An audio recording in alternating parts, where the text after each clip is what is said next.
ni yw Cenydd a Naomi a fi o'n i'n rhan o gynllun Menter Moch Cymru gyda'r rhan ifanc yn ystod y flwyddyn gyntaf nôl yn 2000... 17 fi'n credu. 17.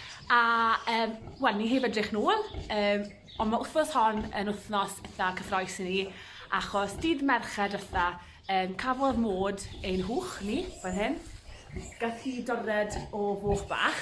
Y moch cyntaf. Troed yn rhan o gynllun mudiad y ffermwyr ifanc gyda Menter Moch, o'n i'n cael dysgu lot amdano'r gofyniadau sydd i gael wrth cadw cenfaint y foch. Yn gyntaf, gawson ni 5 porcyll yr un, gath ni 5 mochyn di mawr a ges i 5 mochyn Cymreig, a ers hynny wedyn ni wedi dysgu sut i cadw cenfaint y foch, a erbyn hyn ni wedi penderfynu cadw moch Cymreig, ynddo ni? Ond mi'n credu mae'r neges wrthon ni a mod bydde o ran Menter Moch Cymru a'r cynllun gyda'r ffermwyr ifanc, ewch amdani, ymgeisiwch, does dim angen bod chi unrhyw brofiad, jyst bod chi ddileit a bod chi chwant dysgu, achos ni wedi dysgu llwyth a ni'n cael gymaint o bleser math o'r moch bachyn a'r moch mowr.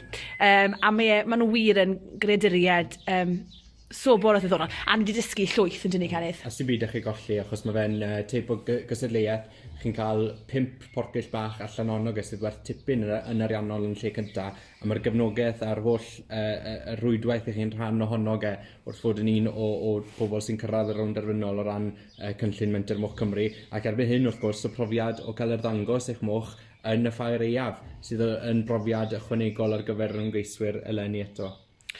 Felly, ewch amdani a welwn i chi cyn bo hir to pan bydd y moch bach hyn wedi tyfu. Ond am nawr, maen nhw'n mynd i gael nap fach fi'n credu.